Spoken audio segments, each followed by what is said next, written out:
In Empire of Sin, you can play as one of 14 different bosses, and it's a great mix of factual and fictional bosses, each with their own bonuses and special abilities. And today we're going to play as one Mr. Dean O'Banion. Okay, so tell me a little bit about Dean. What's his background? What kind of person is he? Well, he grew up in Chicago, actually, in an area known as Little Hell. And in spite of that, or possibly because of it, Dean had strong ties to the church, which influenced many of the decisions he made, but clearly not all of them. Dean actually owned a flower shop, and from there he ran his rackets. Okay, very cool. Do all the bosses have their own missions? Indeed they do. Dean's just about to head off to meet with Father Higgins here, which will kick off his boss mission. Now, Dean's used to walking the streets of Chicago, but we can also take a look at things from the world map to get a good idea of what's going on.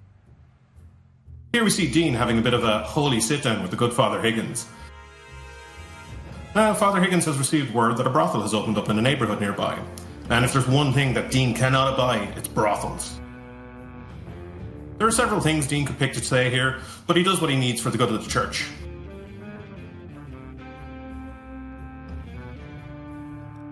Ah, you're a good lad, Dean. Father Higgins offers him $500 from the coffers. Now, you can choose what you want to choose, but me, I'm always going to pick the cash. And a good blessing for the soul certainly can't hurt. Righto, but how will Dean handle this then? Well, in Empire of Sin, diplomacy happens one of two ways. It's either going to happen by breath or by bullet. And either we're going to talk it out and things are going to come to some kind of arrangement, or they're going to go south real quick. So Dean knows just the man for the job, and his name is George Moran, and he's a regular at one of Dean's establishments. You can see him there at the bar. So George is tight with the church too, but his morals are pretty loose. And here he's telling Dean that some guy is in from New York who he thinks has a pretty serious attitude problem. And George wants Dean to keep an eye on him, but Dean already knows a bit more. Now, the story ends up taking some surprising turns and getting pretty deep, but for now, Dean just wants to get the good father's deed done. Okay, but it doesn't really sound like a one-man job. Is he going to get any help? Oh, that's what I'm thinking too. In Empire of Sin, there are 60 gangsters of varying skill levels that you can hire to join your crew. Me?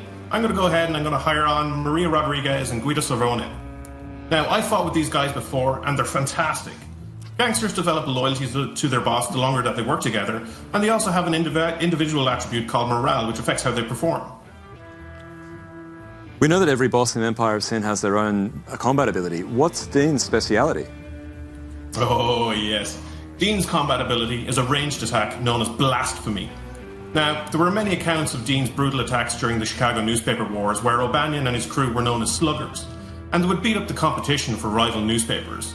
This often resulted in really close-range gunfights. This was where I drew the inspiration for Blasphemy.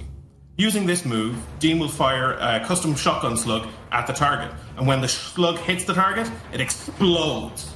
But I really wanted to add something extra, something that would give this ability a bang.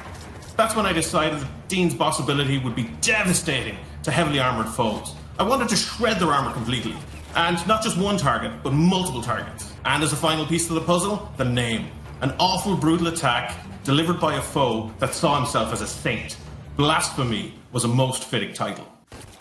Oh, man, it is a perfect title and a great move. So here we can see that Dean is done and he did what he needed to do, but there's a whole lot of Chicago beyond this. Dean's going to settle things here with Father Higgins, but like I said, it isn't over by a long shot, and it's going to take some surprising turns. And all of these stories, they're nothing compared to the stories that the player will tell on their way to the top of Chicago. That is mission complete.